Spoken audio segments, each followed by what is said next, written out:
Welcome to the Orange is the New Black podcast. I'm your host, Ace Boogie, joined by my co-host, Zim Hude. Zim, say what's up. Hello, world. How y'all doing tonight? We have a very, very, very special guest with us tonight. We got none other than Carl Lawson. What's up, Carl? What's up, man? Appreciate y'all having me, man. Oh, yeah. No doubt. Man, I appreciate you taking out this time with us.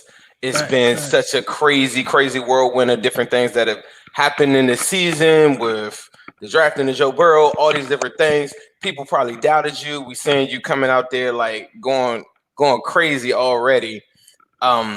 Is there anything that you thought like coming into the season that maybe you didn't think would be possible, or did you ever doubt yourself at any point coming into the season? Doubt myself about like what? About doubting about like just your play so far. 3.5 sacks, you're fifth. You're tied for third in the league.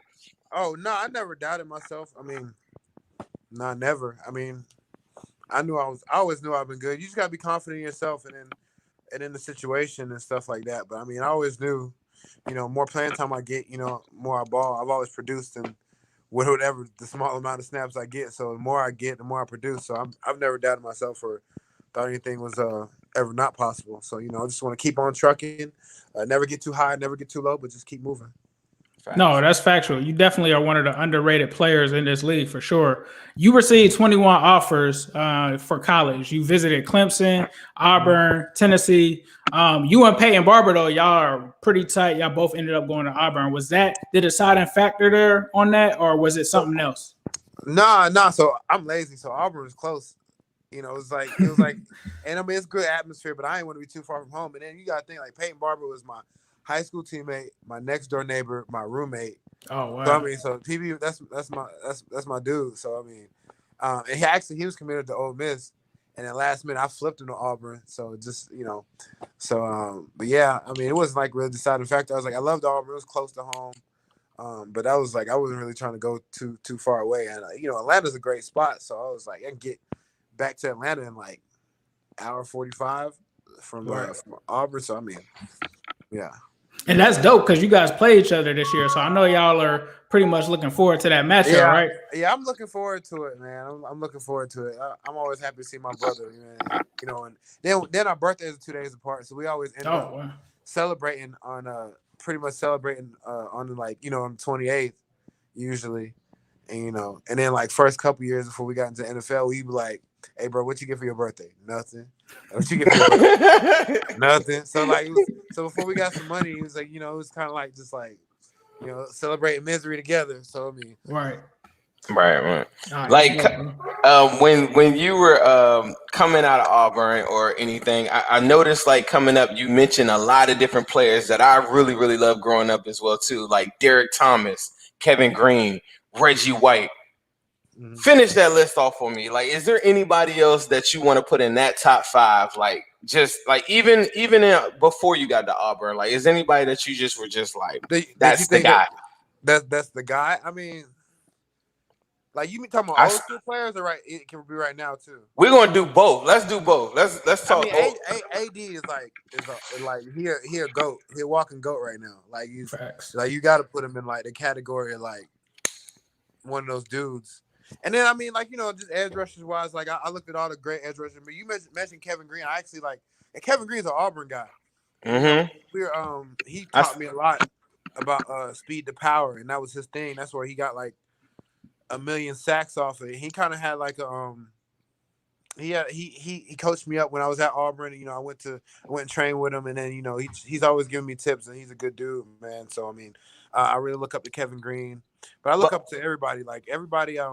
But give me your top 5 now, bro. Give me your top 5, like old school first. Give me your old school top 5. I don't know what's old school now. Like Freeney's up there.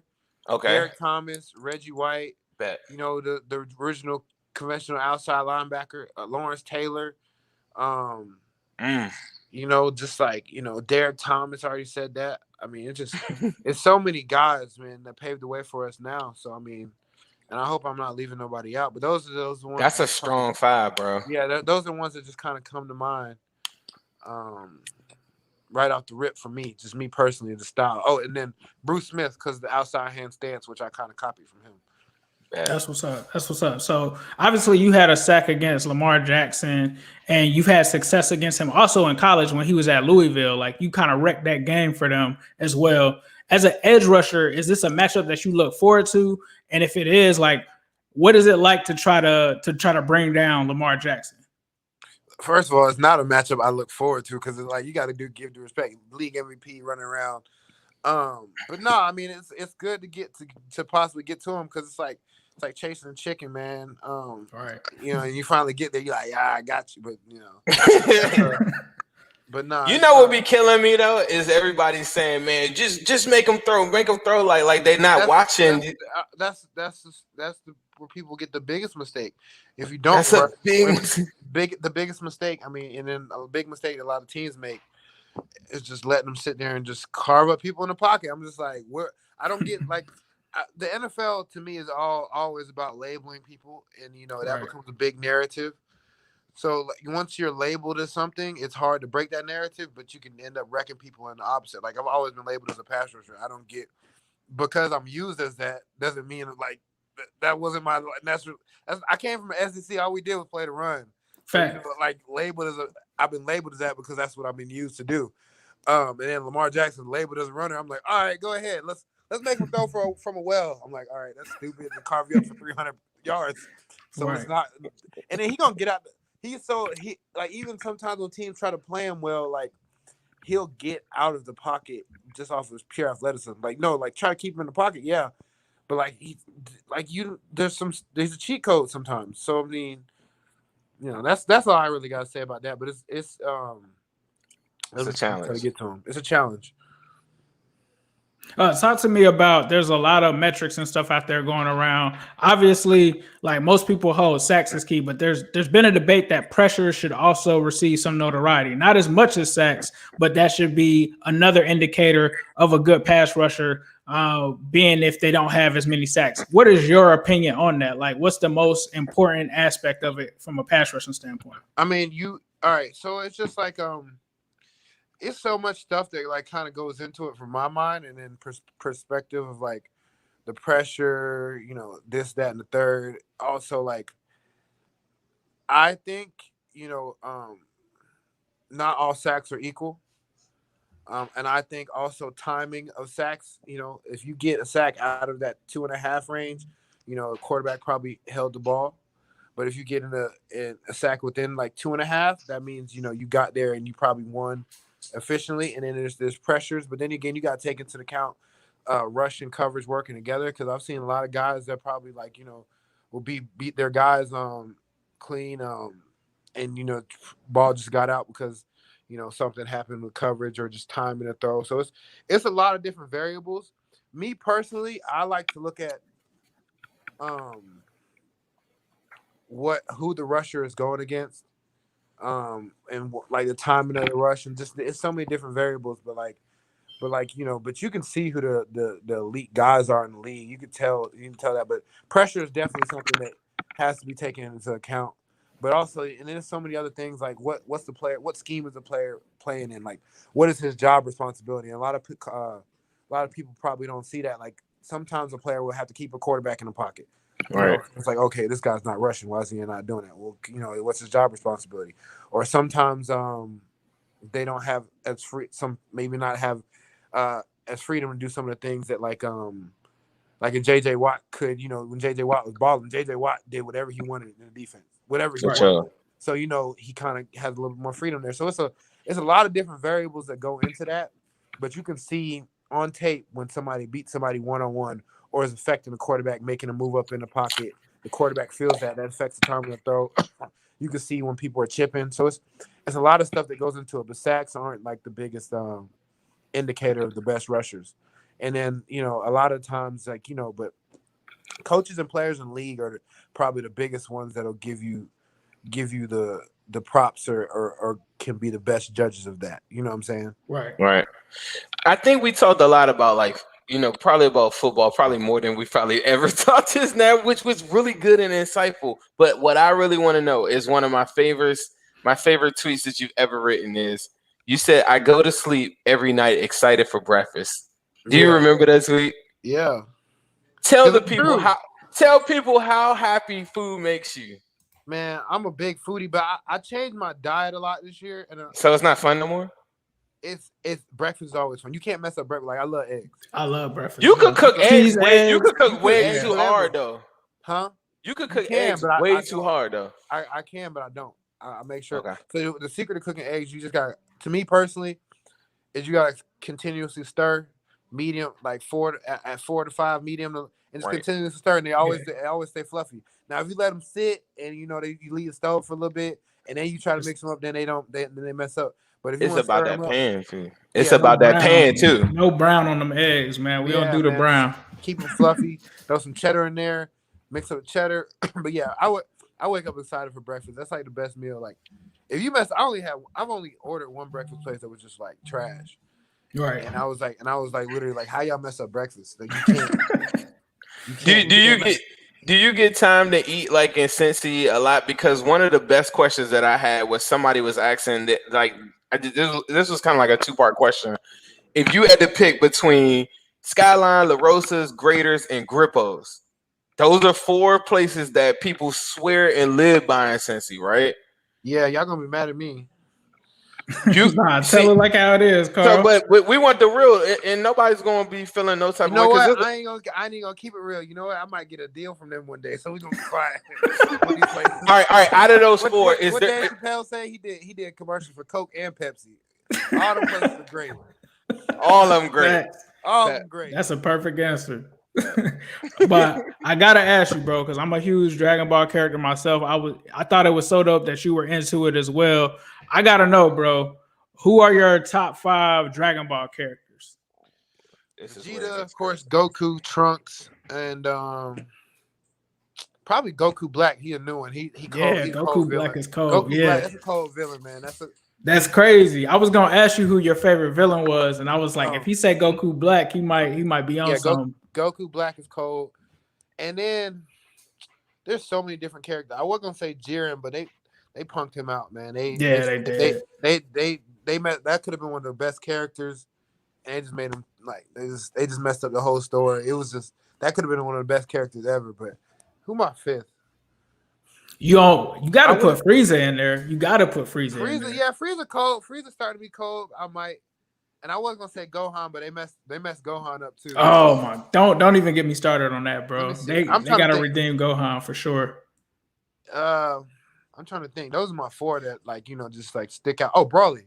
That's Broly. 5. Broly. Yeah, for sure. Original Broly. The original Broly was this new Broly was like, oh, he's just angry. Nah, the original Broly was really I'm coming to stump you out. Oh yeah, he was savage. You talking about the non-canon one, the one back in the day in the movie? Yeah, that's my favorite movie of all time. Like he was just out here the original Broly is like easily my favorite character. Somebody, Aaron Butler in the comments said the old King Piccolo. Nah, that's not even. Hey, look, because see, like I watch this stuff like somewhat with my son or whatever, but I'm not as knowledgeable as you guys. But I do know this. Somebody did say Vegeta or Goku. Yeah, Vegeta or Goku. I mean, Vegeta. Cincinnati kid asked that. Nah, yeah, Vegeta. I think I already put Vegeta up there. Vegeta. Yeah. But Vegeta. But who do you lean towards?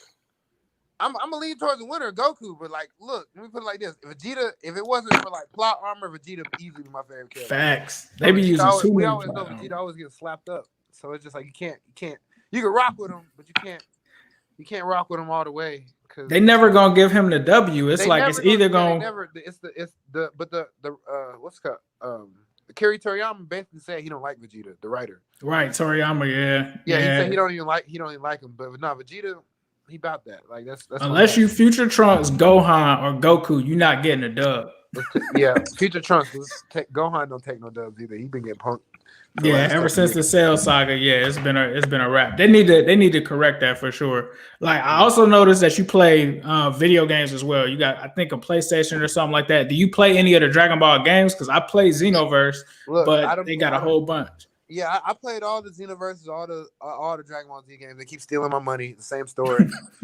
It's been the same story for like 20 years. I've been playing forever. But the best Dragon Ball Z game was that they had the Budokai Tenkaichi. That's what it was called. It was on PS2. Harder PS2 and PS3. 3. Those are the hardest games. Like if they brought it back today, it'd be cold. But I used to play that all the time. That was my favorite game. Facts. Like, let me ask you this, because you said video games. I remember one time though, it might have been a while ago, but you were talking about Madden. You don't play Madden no more? Oh yeah, I play Madden. I just play Madden because I want to be a GM. So I like doing all like the like franchise. But you I like love doing franchise. But I mean, they haven't been updating franchise the last couple of years, so it's like it's kind of like you know, it's kind of like a little repetitive. But like I like doing all the GMing and stuff like that. That stuff is like really fun, like building teams and stuff like that. And I like playing video games too, but it's like, you know, you could like build attributes on players and stuff like that. So you better than me. If I was you, I just would go get Carl Lawson and just make myself a 99 and just go crazy. Oh and yeah, just kill everything. No. When I play myself, I make myself work for it. Like I ain't gonna just like, you know.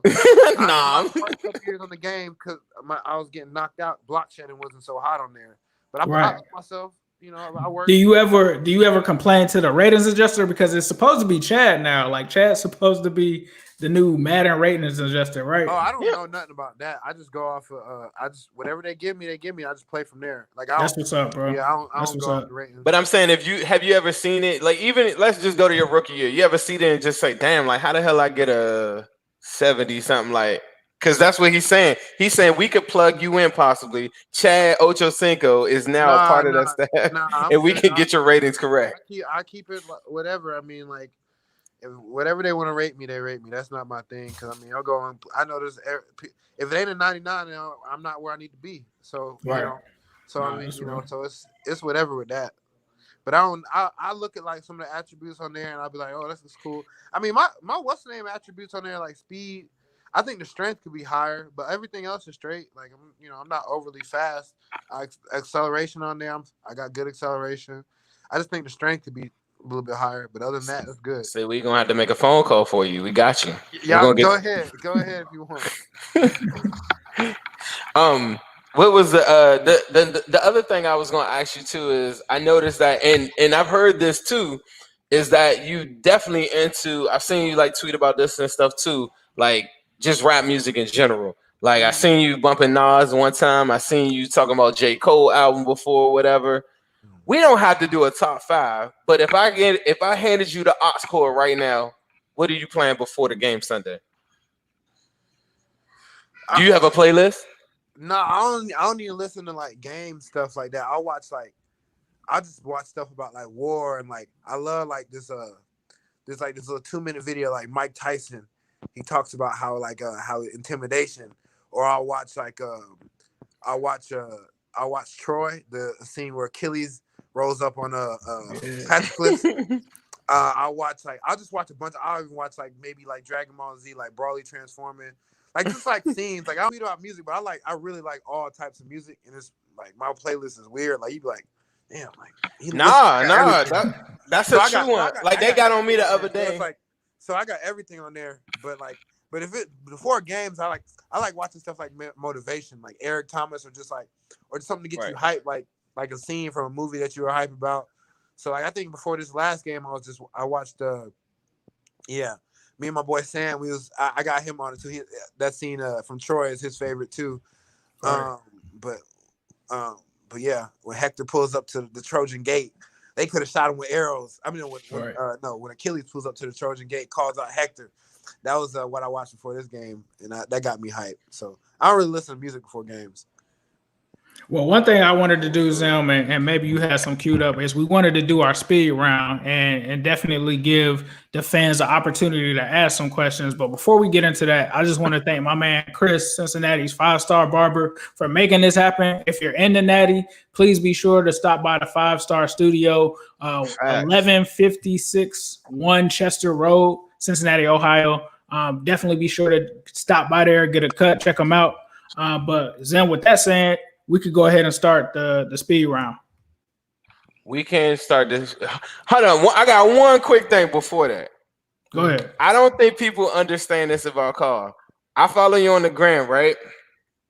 I feel like you secretly probably have a meme page that you just make memes yourself.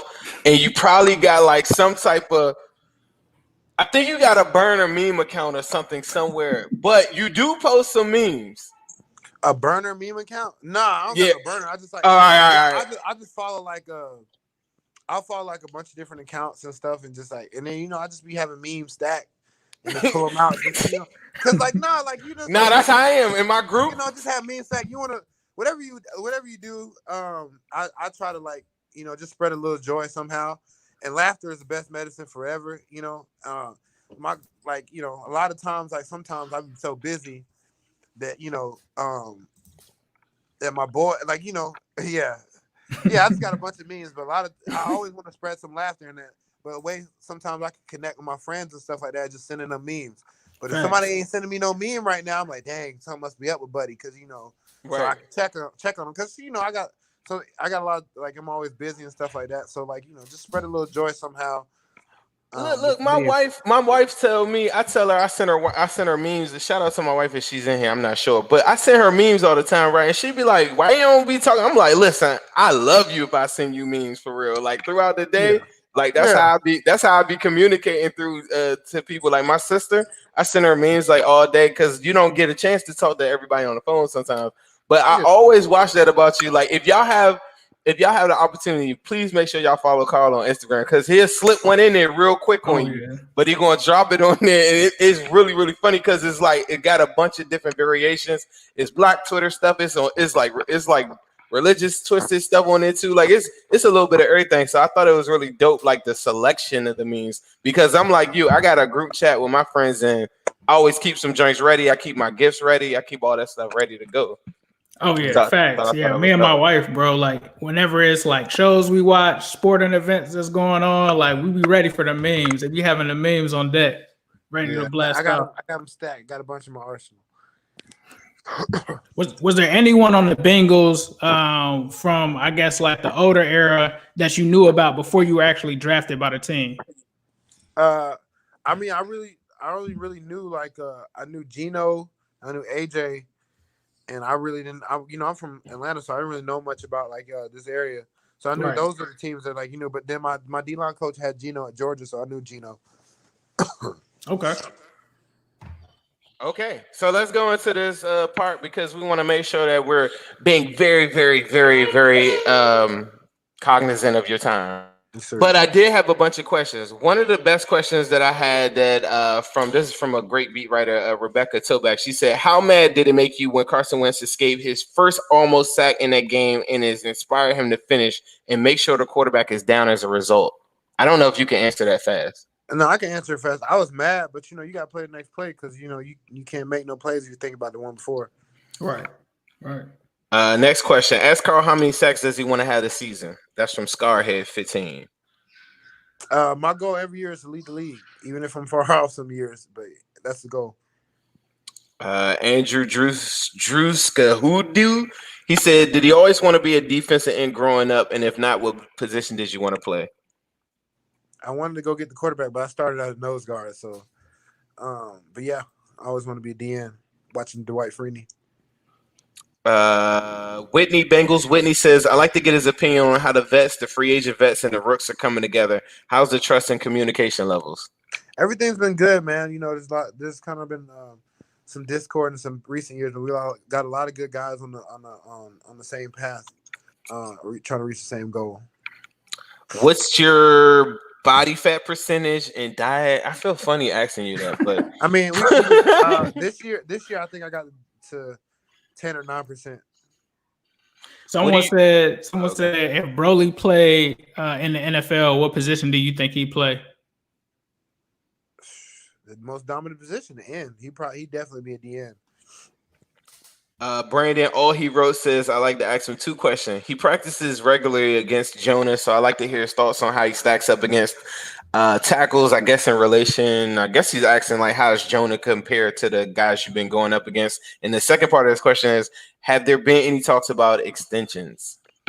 I don't want to get into all that stuff, but as far as Jonah goes, everything in the NFL is about matchups. So, like, one guy might be good for another person might be good for somebody else. And so, like, if you play Madden, you wouldn't even necessarily think that, but that's kind of how it goes. Like, on any given Sunday, anybody can kick your ass. So it's kind, you get what I'm saying? So that's kind of my answer to that. Right. I think somebody you kind of answered this. Skyline versus Gold Star. Monty Love said, "What's been the key to his more effective pass rush this year?" I guess he's talking about. Is he talking about a move? But he says, "What's the key to your most being effective on the field more, just having more opportunities has been helping me be more effective instead of just being like just third down." Right. What are your keys? Hunter Morse 15 says, "What are your keys to slowing down the Ravens this weekend?" Just playing discipline, doing what the coaching staff says to do, and just playing together and playing fast. Spooky Gaff says, "What do you think is going to be the key to unlocking the next level for the pass rush this season?" Just keep on getting better each week. That's it, man. You can't. There's no like magic formula for it. Right. Facts. Stephen Crowtown, we'll do like 1-2 more. Stephen Crowtown, his name is Stephen Crowtown. He says, "Tell him to unblock me." Probably said something. He probably said something crazy. Probably said something crazy. My uncle probably said to me, or fans will just tag you in disrespect. I don't even get that. Like, you gonna roast me? Don't tag me in disrespect. I'm just like, come on, like. But right. I don't know who it is particularly. We probably said something. Okay. I mean, for us, I'm gonna tell you, like, ultimately, our goal for us too. And if I don't have anything nice to say, I'm just not going to say it. You can talk trash. No, just don't like. Like just don't tag somebody. Me, then I gotta block you, or just don't tag. I've seen people just get tagged and just pure disrespect. I'm just like, come on, bro. Like do better. Yeah. Like, who wants to wake up to that? I don't care. You can talk trash about me. Like, our platform, I think we're using our platform for this. Like, you're wearing a helmet generally when people see you. I want people to like you the same way that we F with you when you got drafted. Like, I don't want somebody to have a bad game or Carl Lawson doesn't have a sack and then they're like, oh, we should just trade Carl. Like, that's our goal is to like have people invested in you the same way. As much as you don't care about that part, it's part of being a good fan. It's like falling in love with the players. Like, when I was a kid, like, I just fell in love with certain players, and ultimately that's what we're trying to do for like all the players on our team, because I want y'all to be a part of the team, whether you go on to other endeavors or whatever. Like, we fuck with you, period. Facts. Well, Carl, thank you for your time, bro. We appreciate you spending time and coming through and rocking with us for sure. Is there anything that you want to say before you get out? Nah, man, I'm good. All right. Appreciate it, bro. Take it easy. Good, man. Y'all be send all of y'all memes to Carl. Make sure y'all send all y'all memes to Carl. If you get a good one to him, he gonna retweet it for y'all. Because I just told him he's gonna do it and he's gonna do it on the spot. Right, Carl? Yeah, I got y'all. All right, bro. Take it easy. Y'all stay up. Keep up with the show. Yes, sir. We'll talk to you, man. That was Carl Lawson, people. So we got to hit a couple different topics. I feel like we went through a lot of different questions that we didn't get a chance to get it into the last time we did an interview. I think with AJ was the last time we did an interview, right? Yep. Do you have any first impressions, like right off the back after that interview? I think that he's a cool dude, definitely humble, down to earth. I think that he's a guy that's not going to make excuses or anything like that for anything. I thought that was pretty dope. Like, him saying like, okay, if I didn't do good on a certain play, it's cool, criticize me and stuff like that, but don't put it on a public display where someone has to tag me or a family member has to see this and stuff. So I thought that was dope. I think that certain things that he said really shined a light on the perspective of edge rushers, right? Like when he said that certain defensive ends have to sit there and just contain. Like, a lot of people don't think about that. Like, maybe their primary reason on that particular down isn't that they had to get the quarterback. I thought that was interesting. One thing that popped out of my head was last year when we played the Ravens, they kind of had Geno dropping back in like this zone thing to try to figure out where Lamar was going to go. So I think that was interesting. Also, how he said that certain guys do certain things well and certain guys match up in other areas. I thought that was interesting. I thought that he said all sacks aren't created equal. That was like a bomb right there. I was like, oh, okay, cool. Right. So I think that actually, and I kind of got into a debate about this over on the AFC North channel. We kind of talked about pressures versus sacks. And I think someone said, like, if you get a pressure, it's like getting a girl's phone number but never calling her or something like that. Like, so I thought it was interesting that he shed light on that. Man, sometimes you play some of these games. Like I think we need to get my boy from PFF, Austin Gill, on here or something like that. But pressures are sometimes the new sacks. Like if you making a quarterback feel uncomfortable, like Carl Lawson has always been at the top of the league in pressures. Right. Getting home, sometimes I talked about this at the end of I think the last game. Dunlap has been there a lot, but he's not getting home, so he puts his hands up. Carl Lawson's pressures are different pressures. It's like a menacing pressure that the quarterback can feel. I think people, so it's different ways. Like if I had more time to talk to Carl, probably privately, I would definitely be talking to him about like different techniques or pressures in that aspect and how he feels about it.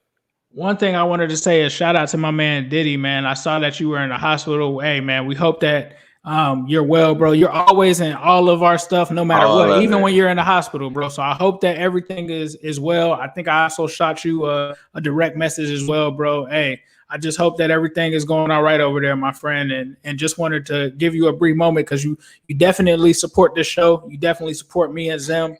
You support a lot of Bengals outlets outside of us as well. So just wanted to say something. I saw your comment, man, and you definitely were on my mind today. I hope that everything's all right, my friend. Hope you're doing good, Diddy. Yes, sir. Diddy always, from day one. I always shout him out every single time that we come in because I'm like, man, he just don't miss nothing. My man Woke Kid is in here. He ain't never missed one either. But one thing that I want people to know too about Carl Lawson is that he's very, very spiritual, and I really, really love the fact that he puts a lot of his beliefs like right on the table. If you want to just go check out his gram, it's Carl Lawson 55. I'm sorry. I said his name on Twitter, and we didn't even get into that part. But his name on Twitter, because if you just put in Carl Lawson, it's just a random guy like on the internet. But Carl Lawson 55, it throws me off because that's not his number.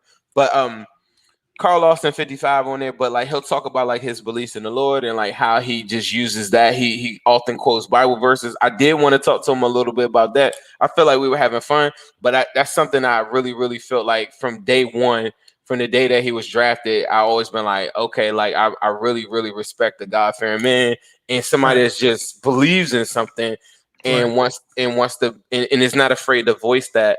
And you can see his stance on a lot of different issues. So I definitely encourage y'all to go and follow him because he has some very, very good thoughts. But Diddy, I'm definitely praying for you on your heart condition. Hope everything is well. I'm sorry. I saw somebody say that we didn't get to their question. I just went through like 15 questions. Like at some point, I don't know. Maybe I could have did a better job of getting some other. Right. We also were kind of running out on time because I know he said that he had to be out by 7:30, so we literally got him right out at 7:30. Right. When these players, when we had these guys on here, like we're gonna respect their time. So behind the scenes, we make sure that they're comfortable with the time slot that we have. Sometimes I hope that I'm not rushing through the questions. We did the speed round, but I feel like he answered all of the ones that I gave him. It was a couple ones I didn't get to, so we'll catch you next time. We do have another very special guest, thanks to my man Chris. Make sure y'all follow Chris too. It's Cincinnati 5-star barber.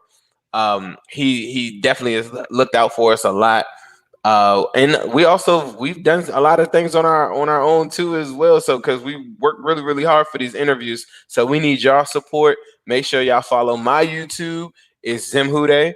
Make sure y'all subscribe to Aces. I know like some people just come for the interview. Even if you don't go on YouTube, tell your friends, send a link. It doesn't matter. We just need all of that to build it up. The more that we could build it up, the more interviews that we can have, the more people we can get to, the more you can get your thoughts to the players, because we want to use you all as a beacon to roll like our thoughts and our energy to the players. Right. And like he said, that's Chris, Cincinnati's 5-star barber. The 5-star studio is located on 11561 Chester Road. I kind of fumbled through that earlier, so wanted to say that again. Obviously, it's in Cincinnati, Ohio. You never know. You never know who might be in there. That's all I'm going to say. You never know. You never know who might be on here next week. Facts. So thank you guys for listening to the Orange is the New Black podcast. We'll be at you again this week for our Ravens preview. And definitely be sure to hit up zimhude.com, get you a Burrow Babies tee for sure. Also, shout out to my man, Rob Bomber. We're going to be doing a giveaway on here with his dope money mixing art canvas. So stay tuned in the future. But as usual, we'll leave you guys with a Who Dey.